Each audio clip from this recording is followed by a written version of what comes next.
was joining to wellness. This was joining to wellness. Organic aside. With organic aside.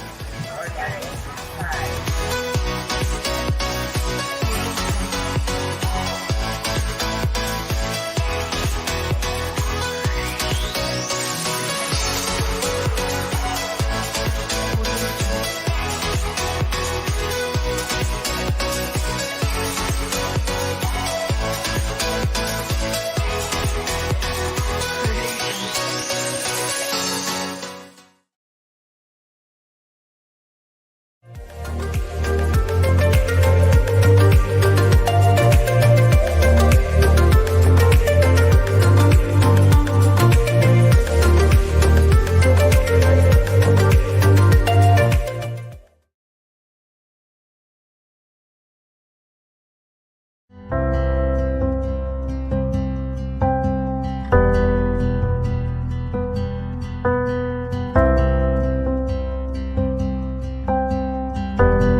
Sa edad ko na nito, ang dami kong nararamdaman.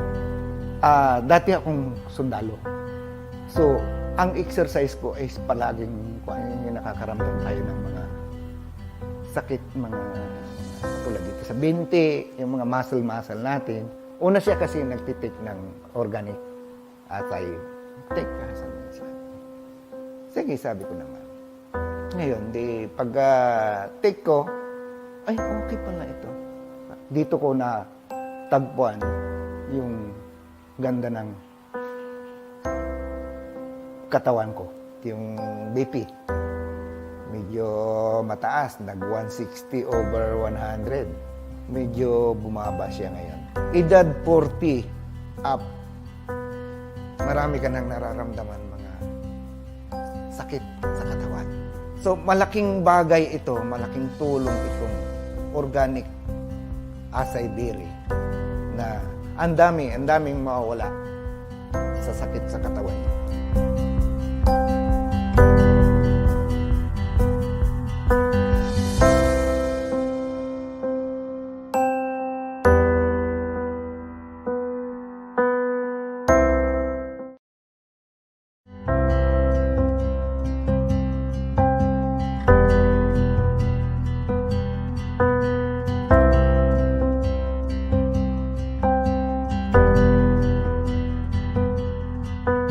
As far as I can remember, masakit na lagi yung ulo ko as a young child. And I've been a pill popper, analgesic, anti-inflammatory, you name it. Actually, it's not working, the medications. And I seek another neuro. She advised me that the next medication will be morphine. After giving birth, I took the test. And my diagnosis was hyperthyroidism. I was beginning to lose hope. I've been an organic acai premium blend drinker since that 2015 Christmas time. I am no longer in anti-thyroid. My blood sugar is in check. My blood pressure is in check. And the energy is there. I have a very hyper daughter. And I can keep up with her. The impact of organic acai premium blend is really, I guess if I say it changed my life, is an understatement.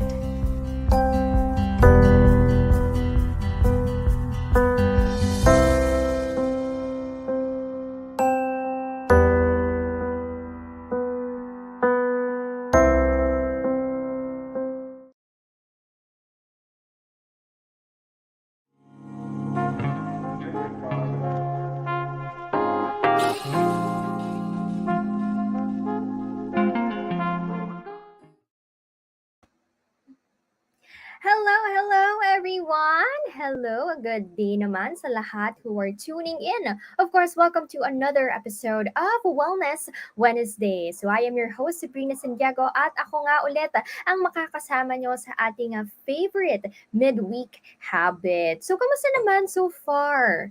Ayan, kamusta to everyone who are tuning in sa ating comment section? I am seeing all your comments. So, hello We have Ellie Kilap saying hello. Organic Fam.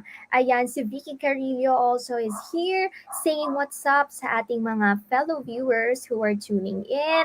But before anything else, I know na marami naman talagang nag-aabang sa ating episode for today. Let us have a game. So you can actually join our Facebook game by screenshotting the difference of these bottles that we have on our screen. So you just have to spot the difference and circle natin kung ano ba yung mga differences nito nga dalawang products or dalawang bottles that we see on our screens and for a chance to win prizes from us. So once na ma-spot na natin ang difference, let's not forget to take a screenshot and i-comment na nga yan natin sa ating comment section, of course. Here, sa nakikita natin, where can we comment? Of course, dito nga yan sa ating Facebook Live. And of course, let's not forget, again, to visit our page. We are at Organic on Facebook and Organic Asahi on Instagram as well. So how can we order? Nako, later on, Vicky, papaalam namin how you can actually order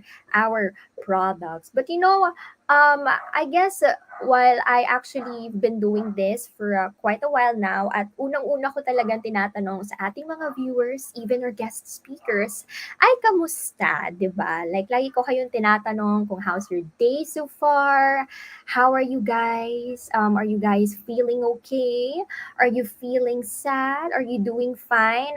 These are actually the things that I always ask everyone, like the people around me. Ganun din ba kayo, Organic Fam? And you know what? It's okay not to be okay. And always remember that we are not alone. So if you're struggling, 'di ba? Parang okay lang din naman na tayo ay mag-share and like what I said, we are not alone. That's why today we will discuss a topic that's very sensitive yet timely nga na usapan. So again, it's time we give importance sa mga simple gestures ng pangangamusta and be brave enough to talk about our deep feelings, thoughts, emotions, our moods, and maybe some of us might be experiencing this pre-pandemic, pandemic, nag-occur to, di ba? So today, we will discuss about mood disorders. So maybe you guys are feeling down from time to time. So it is just a normal part of our lives. But when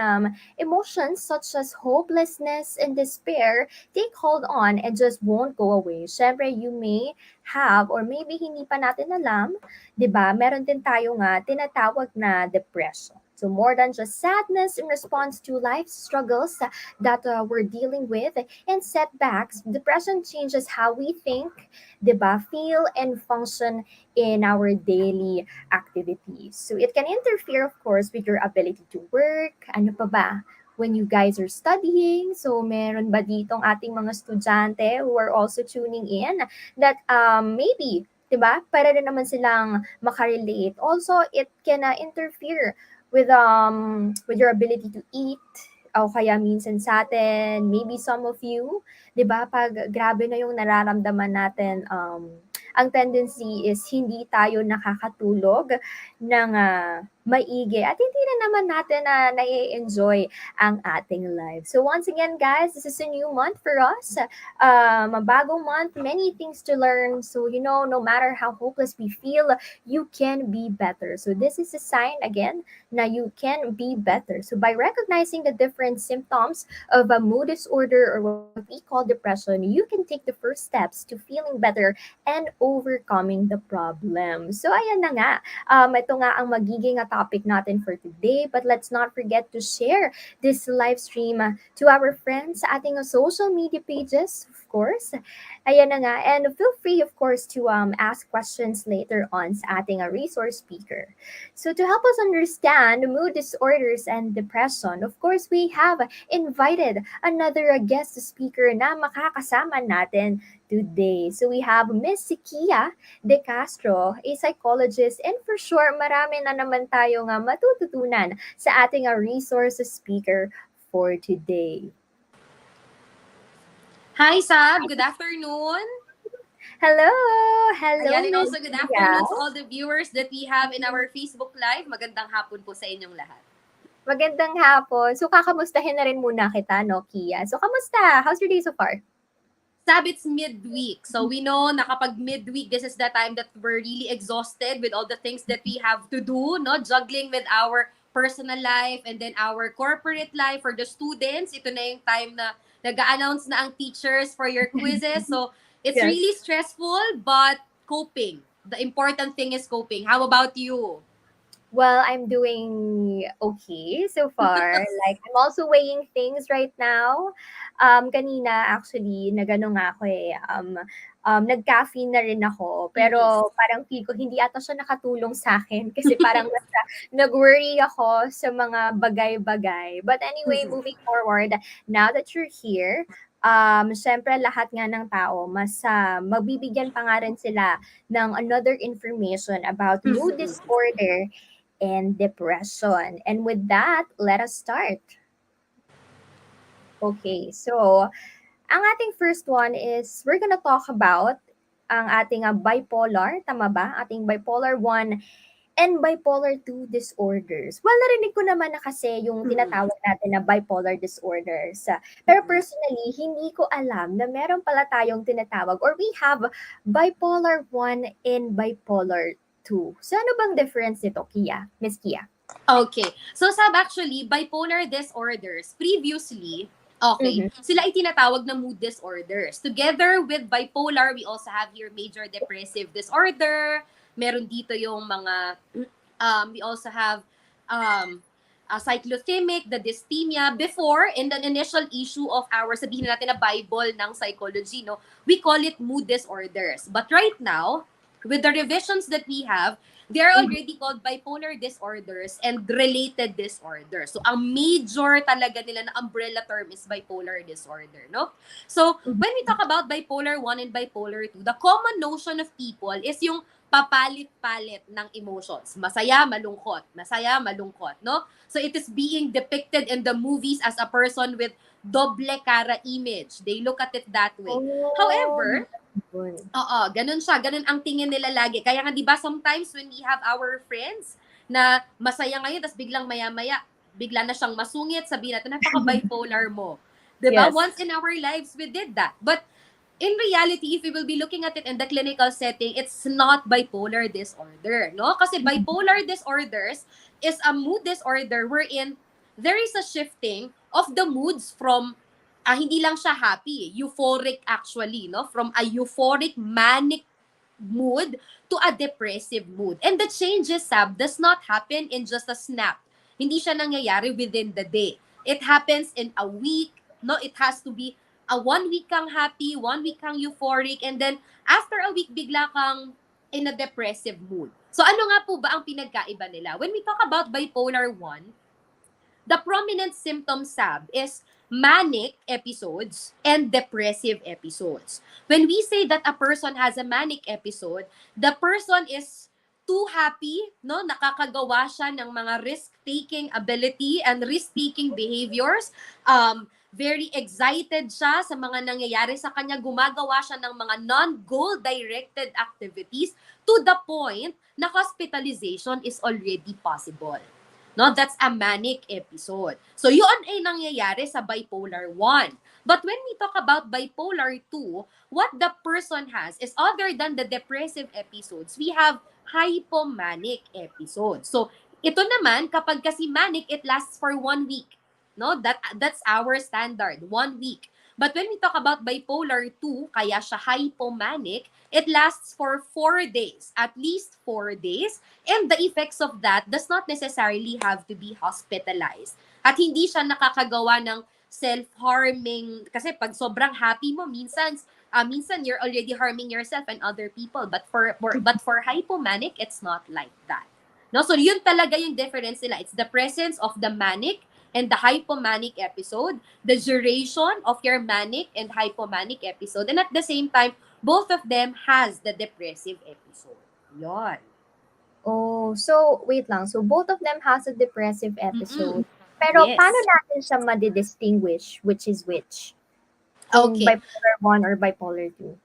Okay. Sige, kasi Sab, when we assess it, halimbawa, we go to our psychiatrist or our psychologist for consultation, we Mhm. really base on the severity of the effects. no, gaano ba kalala yung naging manic episodes niya. Halimbawa, for bipolar 1, we would see some of our clients having tattoos. No? At yung tattoo niya ay hindi lang basta simpleng tattoo na katulad ng sabihin natin na aesthetic people today na isang simple tattoo lang siya na minimalist. They would Yes. do multiple tattoos kahit sila ay in pain na. And they would find it as an art. Or yung iba naman, magwawaldas ng pera, shopping spree, no? And they would say, deserve ko to. Okay? So, yun, very common yan, di ba? Pero, we don't know na yung ginagastos niyang pera is already over to what is the capability of the financial status of that person. So, pag bipolar 1, it is as excessive as that. Kaya nga kanina, sabi, it can really happen na maka-hospitalize ka, especially if your manic episode will go into the umiinom, no? Alcoholic beverages, to the point na ikaw ay mahihimatay ka, nagagapang ka na sa bars or things like that. And it must last for a week. No, kailangan 1 week siyang present sa'yo. Hindi naman sinasabing araw-araw, pero nearly every day. And most of the time. And then after 1 week, there would be a sudden change into depressive episodes. So from being very visible in the social media, in the social situations, bigla kang mawawala after 1 week. But for hypomanic, it is less. Yun talaga yung sinasabi na less talaga siya pag hypomanic. But the activities are the same. More manageable pag hypomanic. But still, both of them are disorders. Okay. So speaking of nga rin naman natin yung mga depressive disorders, ngayon pag-usapan naman natin yung major depressive disorder. So, Okay. Si major depressive disorder naman, Sab, compared to bipolar disorders, wala siyang manic, wala din siyang hypomanic episodes. Purely depressive episodes. Alam mo, sometimes, ito ay isa sa mga usual na joke sa mga psychologist or sa psychiatrist. Pag ang tao lumapit for consultation, the first initial diagnosis would always be major depressive disorder, no? MDD. Bakit? Ikaw ba, halimbawa, for our viewers, no? Kung ikaw ay sobrang happy, would you go to the doctor and ask the doctor, Doc, ang sobrang saya ko ngayon, hindi ko alam kung anong gagawin ko. Of course, you won't. 'Di ba? You will only go to the doctor if you've already been experiencing the depressive episodes. And when we talk about major depressive disorder, this is a continuous, consistent time of sadness, okay? That is already, excessive na siya sa usual reacts. Halimbawa, a family member passed away. So it's automatic you will be sad. So the term is sadness. You're emotionally sad.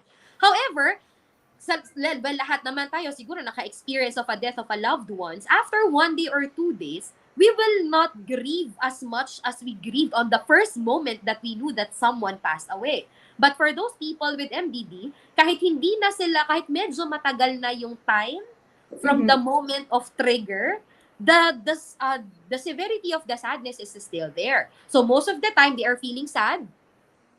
Nagkakaroon ng changes in the appetite of the person. Sometimes we think it's konti kumain. Pero sometimes, people with MDD tend to overeat, to binge eat. That's also possible. Akala natin people with MDD, ang lagi nilang sinasabi, change in sleep, hindi po makatulong. But some people with MDD are sleeping too much. No? And MDD also happens, masasabi natin na it is already a disorder if because of that sadness that you're experiencing, you are no longer productive compared to the usual self that you have. No? Dati, kahit naman malungkot ka, you can go to work, you can do consultations, you can do you can take your quiz. But this time, you're already losing interest with everything that you like. No, dati akala mo, if I will be drinking milk tea, kasi that is my happy pill, no? If I will drink milk tea, maa-alleviate yung sadness that I have. But when you have MDD, kahit isang galon at isang litrong milk tea yan, it will not take effect on you. So that's the difference. So pag disorder na siya, and it's just a simple stress or sadness that you're experiencing.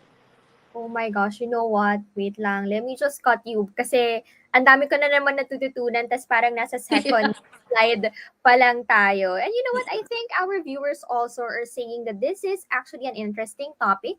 Saying what's up to Justin De La Cruz, of course. Thank you so much for tuning in. And again, guys, if you have questions, now is the time. Kung meron man tayong mga questions, kaya Miss Kia, dali, tayo ay mag-shoot in na nga right away ng ating questions sa ating comment section below. And let's not forget also to like and share our live to our families and to our friends as well. And now let's go naman to our next depressive disorder, or ito yung tinatawag natin na persistent depressive disorder.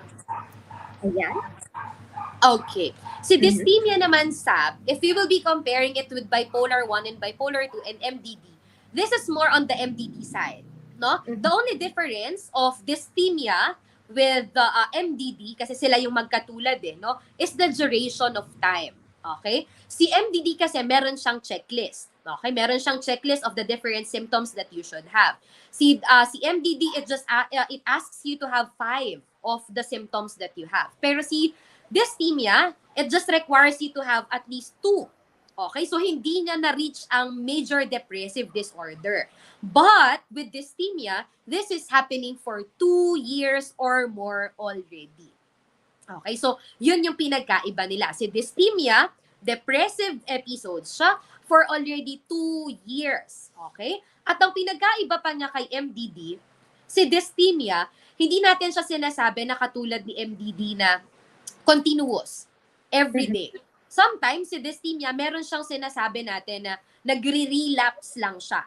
So, meron kang MDD, parang feeling mo, you are depressive, and then, after a few days, hindi ka magiging masaya. Pero alam yon, the feeling of being just normal, the meh feeling. Yon, no? So, you will have that meh feeling, and then suddenly, magiging sad ka ulit. Okay, so that's just the difference of dysthymia with MDD. The sad thing is, kaya siya naging different disorder Aha. dito sa ano natin, kaya siya naiba dun sa listahan natin is because dysthymia, of course, has a different effect on people. No, kapag kasi 2 years ka ng ganyan. And si MDD, most of the time, if treated properly, pwede siyang matapos. No? Pwede siyang matapos, it would end. Mangyayari siya after how many months ulit, kung magkakaroon ka uli ng trigger. But with dysthymia, doon sa year na, doon sa 2 years time na yon, it's really not, hindi siya nagsasubside. No, wala siyang pauses. Magka-pauses man siya, it would have a relapse. Kaya pag matagal na yung MDD, the diagnosis will become dysthymia. Kaya siya tinawag na pervasive, no? Dire-diretso siya. Dire-diretso, yung pala yun. Pero kapag tinawag naman natin yung next one is, we call it naman the cyclothymic, if I'm not mistaken. Cyclothymic. O cyclothymic, how is it different naman po? Okay. Si cyclothymic naman, if the dysthymic disorder is synonymous to MDD, si cyclothymic naman, mas synonymous siya kay bipolar 2. No? Kay bipolar 2, yun naman ang magka-partner. So the same thing si cyclothymic, it is the time span of cyclothymic is also longer compared to bipolar 2. And the thing is, the requirements, no, sabihin natin na we call it diagnostic criteria, no? In the psychological field, the diagnostic criteria for bipolar 2 was never met. And bipolar 1 was never met. Primarily because kulang yung symptoms niya. But there are shifts in moods. Okay? There are significant changes in the mood and in the productivity of the person. Kaya siya tinawag na cyclothymic disorder. So, kung ma-identify natin siya na hindi niya na-reach yung standards or the threshold of having bipolar. But there is a significant impairment, therefore, it is still a disorder. And it has been happening for a long time already. Gaano po gaano siya kahaba? A year or two. Ganun siya katagal. Kasi most of the time, di ba, if a person has a bipolar disorder, especially right now, when the pandemic strike all of us, kapag nagkakaroon ka ng changes of mood, you already ask for consultation. Kaya very happy kami in our field kasi most people right now are no longer doing, what do you call this, self-diagnosis. They are Yes. already well-educated na, kapag may problema ako, maguguluhan ako sa Google, I better ask for consultation. And help is very accessible right now. We have multiple free consultation hotlines, no, na meron tayo. So ngayon, because of this, kapag nagkakaroon ka ng changes of mood, you would immediately ask for consultation. So, bipolar, usually yon ang nauunang magiging diagnosis for them. Pero yun nga, hindi kasi siya nami-meet agad. So, if it would last for 2 years, for a year or 2 years, you are probably having already the cyclothymic disorder. But but the person has to undergo, of course, multiple tests and Yes. consultations. Tama naman din. So again, guys, if you have questions, of course, kay Miss Kia De Castro, now is the time. Kasi nga, syempre yung mga ganitong opportunities, diba, dapat talaga ginagrab na natin to. So again, if you have questions, now is the time. Okay, so now we have from Eric Del Pilar. Does age and gender affect po for having mood disorders? Okay. What's the name? Eric? Am I right? Yes, Eric. Okay, sige. Eric. Actually, Eric, gender and age. Tama ba? The question is gender and age. Okay. Mood disorders, most of the time happen in adolescence. Actually, that's one of our topics later. Pero sige, let's answer the question. Usually, it starts with adolescence, no, or young adult stage. Bakit po? Because the adolescent stage is the time of transition from being a child to an adult, and the emotions of these people are very sensitive. And it's very observable during the time of adolescence and young adulthood. But I would like to tell you na this is also prevalent even in children. Yun nga lang, in children kasi, we most of the time look at it as merely tantrums. No, it's Yes. part of their developmental stage. Maarte lang yung bata, no? Nandun pa siya sa period of development without knowing that maybe that is already part of a bipolar disorder, no? With gender, based on the DSM-5, though we already have the revisions, it's a 1:1 ratio. So, hindi ibig sabihin na lalaki ka ay hindi ka na magkakaroon ng mood disorder. Hindi porket babae ka, ikaw lang ang magkakaroon ng mood disorder. It's a 1:1 ratio. It just so happened that we women, that females are more expressive with our emotions. Kaya mas nadedetect siya with females. Kasi bipolar disorders, mood disorders, kaya lang naman tayo nagigising with the reality that we have this is because the significant people in our lives are already telling us na you must ask for consultation. But for men, let's admit it, men are really not very expressive. Pag malungkot sila, they would just ask their friends to go out and have some few drinks. But females would instead ask for a person call, video call, no? And then express your emotions. Kaya mas nakikita among women. Pero if you would ask na mas prone po ba ang babae or ang lalaki with this, both are prone to mood disorders. Therefore, both of you must listen carefully. If you have doubts right now, maybe it's time for you to ask for consultation. Kasi syempre, the symptoms are individualistic. No, we cannot say that lahat tayo pare-pareho ng symptoms. Yun. Yes. Tama naman. Now, let's go naman sa ating next disorder. So, we have the premenstrual dysphoric disorder. Ayan. Okay. Very common to women. Actually, women lang. Pag ang lalaki nagkaroon nito, ibang sakit yon. Hindi ito yon. Because they don't have that. This is synonymous also to the PMS that we are saying, no? Premenstrual syndrome. For our viewers who are gentlemen, ito yung nakikita nyo na kung may jowa man sila, sana may jowa sila, no? So, ito yung nakikita nyo sa partners niyo na the week or days before they have their period, they are having cravings, mood swings, okay, and that's normal. PMS is normal. But when we talk about this disorder, okay, the premenstrual dysphoric disorder, it is excessive to the PMS that we are experiencing. Not because of the pain, it's not the pain that is excessive, but it is the behavioral manifestations of PMS that is excessive. Halimbawa, tayo, before we have our periods, we crave for food. Okay? But these people with premenstrual dysphoric PDD, PMDD ang nangyayari po sa kanila, nagagalit sila pag hindi nila nakain yun. Para silang naglilihing mga tao.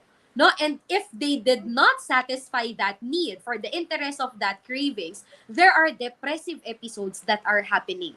Hindi nakakapasok. Not because of the pain, pero hindi nakakapasok sa work or sa school because of the depressive episode that is being experienced. So, uulitin natin. PMDD is not similar to PMS, that the pain is because of the dysmenorrhea that you're experiencing, but we are currently focusing or highlighting the emotional effects of the PMS on you. Pag ikaw ay nagkakaroon ng depressive episodes because of that, that's most probably PMDD. If you are having suicidal thoughts because of that, okay, pa-check up na because it's not PMS. PMS will not give you suicidal thoughts. It will give you mood swings, it will give you depressive episodes, but not suicidal thoughts. Yon.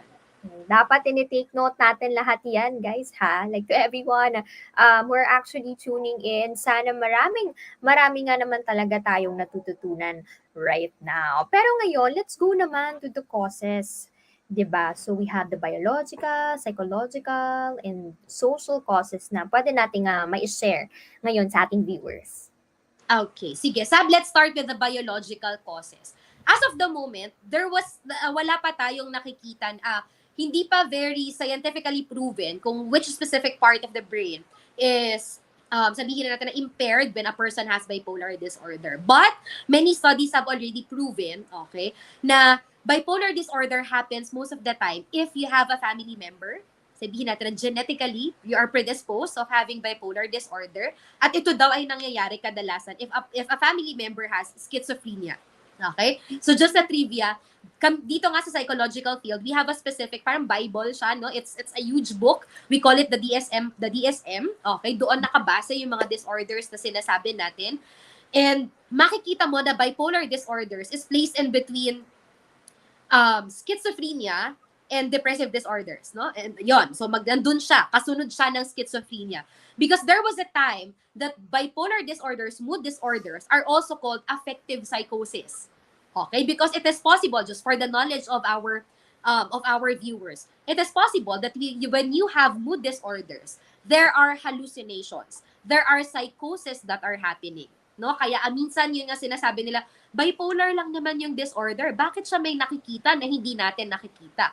Because there is a possibility of psychosis. So biologically, a person can be genetically predisposed to have this if meron kang family member who was already diagnosed with schizophrenia.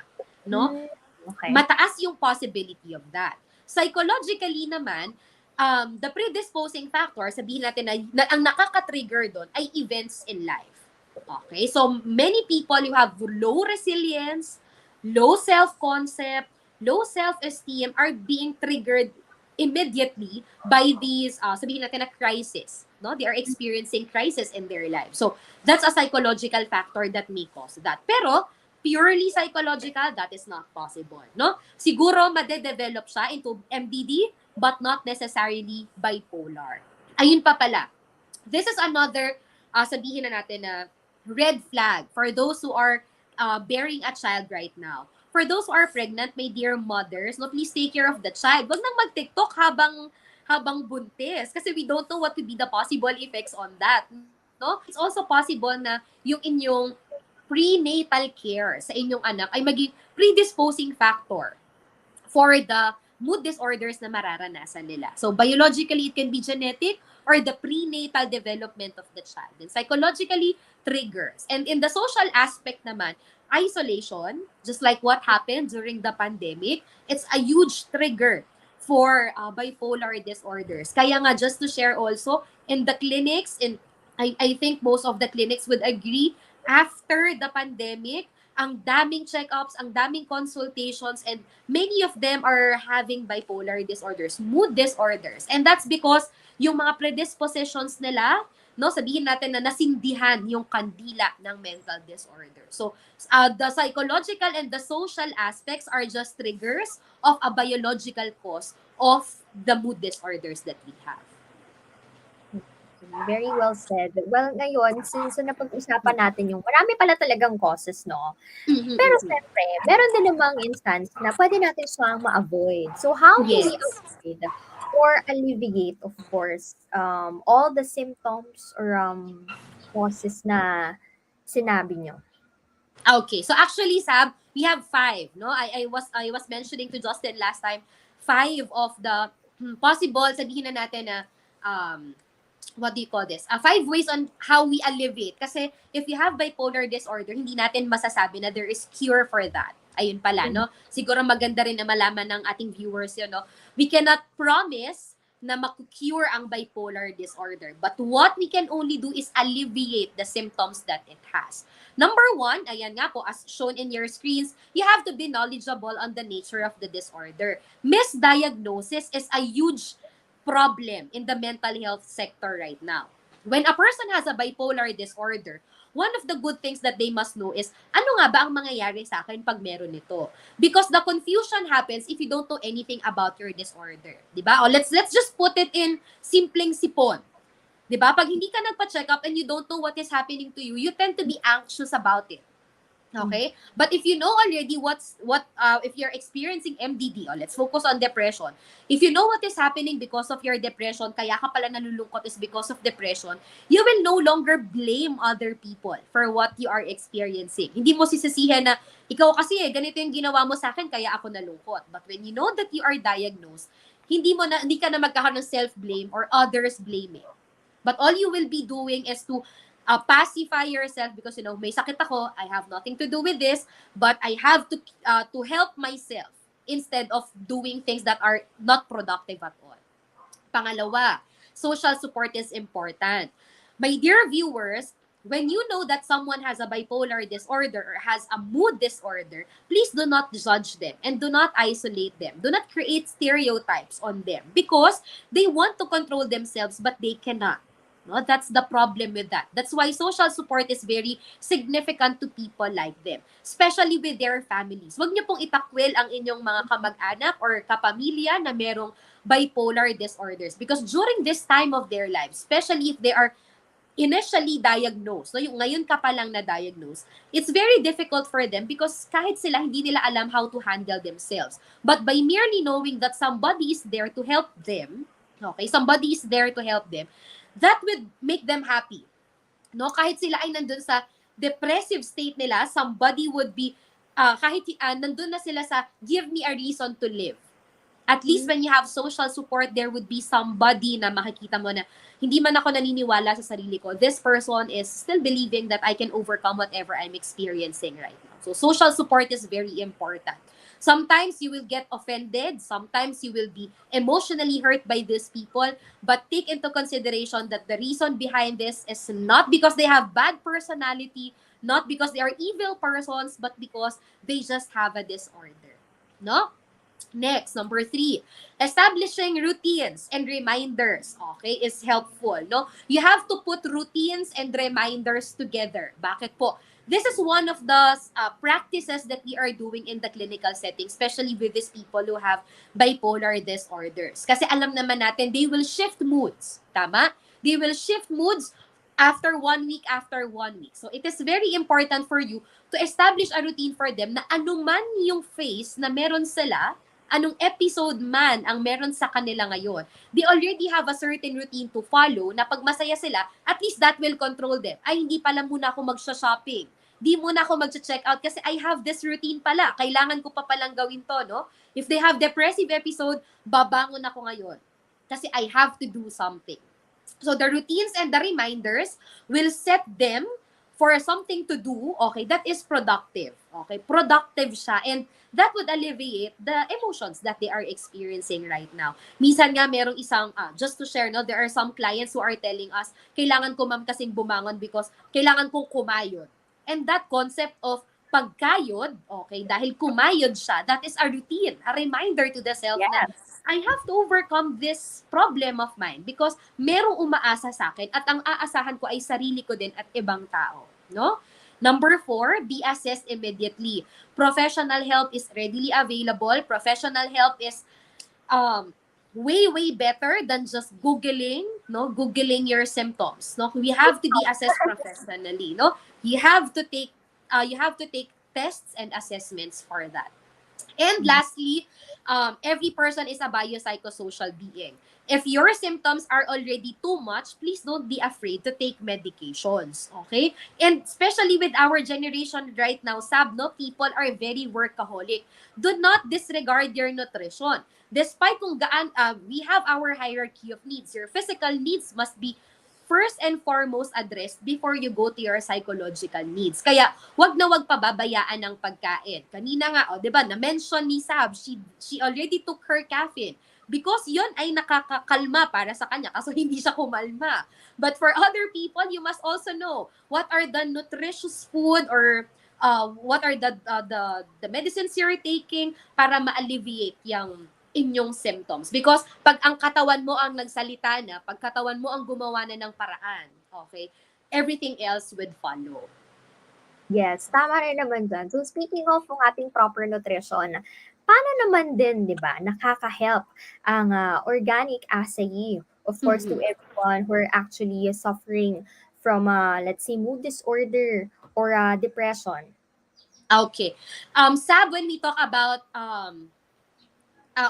organic acai. Okay, last time nabasa ko din kasi yung mga researches about this. Kapag kasi tayo ay merong mood disorders, ang primary natin na complaint talaga is the depressive episodes. And everybody is experiencing that. Now, kanina nabanggit natin, proper nutrition is necessary when we talk about mood disorders. Bakit po? Kasi there are biological causes. Hormones are not functioning properly. And Mhm. taking food supplements like this, especially with acai, with all its benefits, it alleviates, hindi siya, sabihin natin na hindi niya nawawala yung depression mo, hindi niya nawawala yung depressive episodes mo, but the features, the nutrients that we get from organic acai is helping our body cope with the sadness that you have.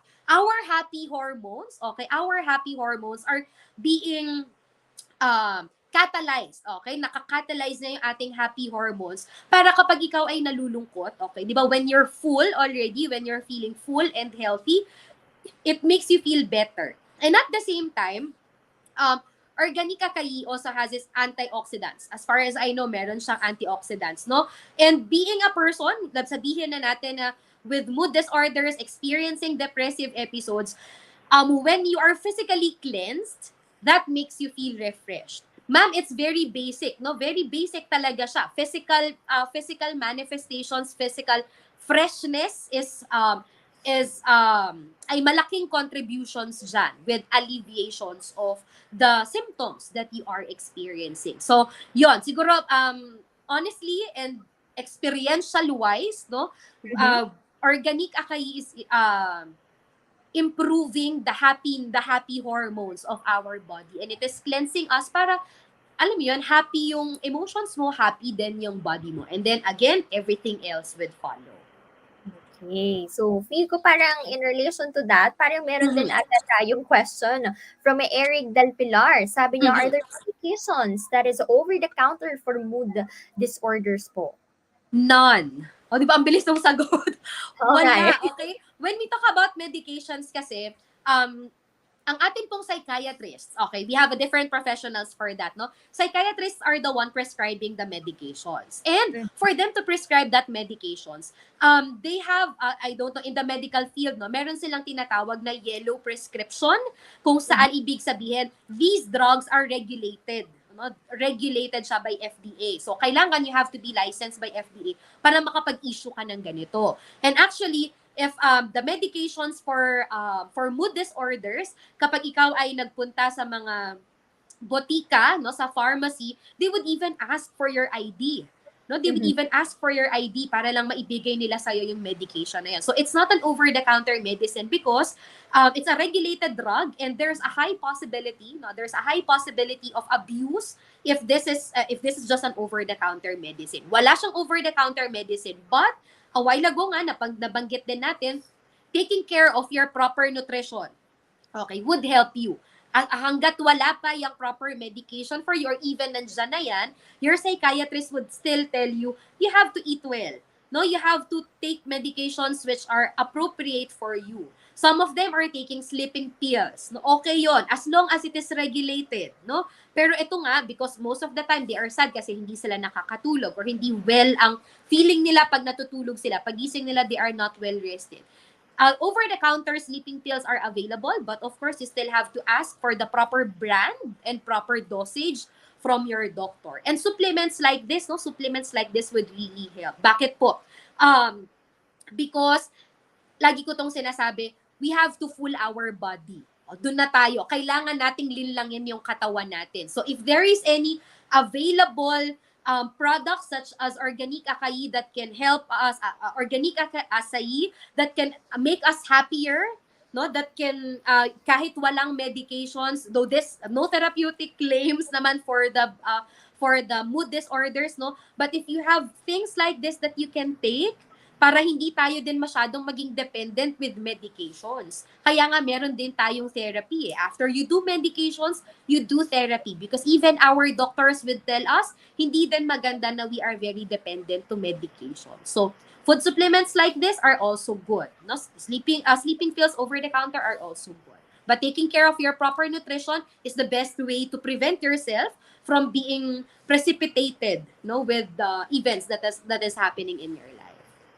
Yes, at dahil dyan, sana nga nakinig tayo ng mabuti, di ba, kay Miss Kia today. And thank you again so much, Miss Kia, kasi I feel like not just our viewers today, tas kanina pa ako talaga nakikinig. Kasi syempre, di ba, there are times na hindi rin naman talaga natin na may iwasan na to question everything, what we're feeling, what has been happening to our lives. And with that, thank you again so much for your time and sharing, of course, your knowledge with us. So, Okay, okay. yes, Thank you also, Sab, for giving chance for the mental health field to be part of your endeavor to share it also with your viewers. Thank you so much, everyone. all right. So, we'll see you again. Bye for now. Grabe, guys, ang dami ko talagang natutunan today. Ewan ko kung ganun din ba kayo. And I'm seeing, of course, all the questions that we have for this live. So thank you so much for participating. And we all know that depression is a major risk factor. So sa lahat nga ng mention kanina ni Miss Kia, deep despair and hopelessness can lead to severe depression. So if you have a loved one, of course, who's suffering from depression, all you have to do, the first thing that we can actually do is express ang ating concern and seek help immediately for them. So talking openly about dark thoughts and feeling can actually save life. So kaya naman every time we have a chance to be happy and making someone happy, 'di ba? Parang dapat i-grab na nga rin naman natin yung mga opportunities na ganun. So, and of course, let's not forget to be kind to one another and uplift each other, especially sa ating mga depressing days. So once again, guys, you are not alone. And nandito rin naman kami para magbigay ng right information, of course. And with that, thank you again so much for tuning in to this episode. But before we actually wrap this up, you can actually resell our products, our organic acai products by joining Olani PH. All right. But before that, we must first announce our winner for today's live. Sino kaya ang makaka-receive ng another gift pack from Organic Acai?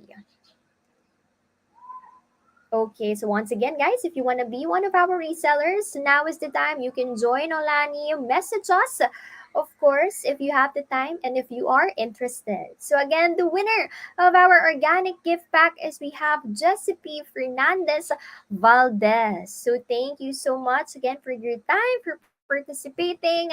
Congratulations dahil nga ikaw ay makaka-receive ng prize from us.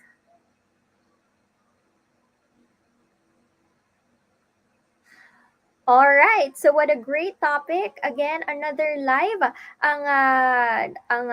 Ito na nga nangyari sa atin ngayon. Marami na naman tayong natutunan. So again, guys, we are not alone and thank you again so much for tuning in. So if you want to be one of our resellers and or if you just want to avail, of course, our products, you can just visit our website. We are www.organic.com.ph and we also have our international website, which is www.organicacai.com.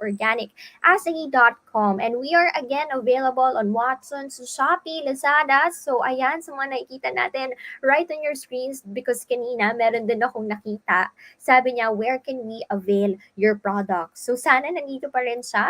So there you have it, guys. So again, thank you so much for tuning in sa ating episode today. At dahil dyan, nandito na nga nagtatapos ang ating episode. And again, this is Wellness Wednesdays. I am Sabrina Santiago and see you on the next one.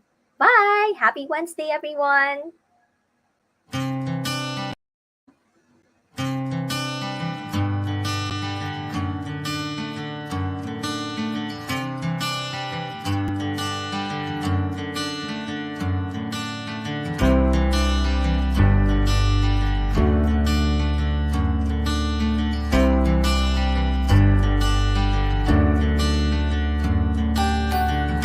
Wellness Wednesdays with Organique.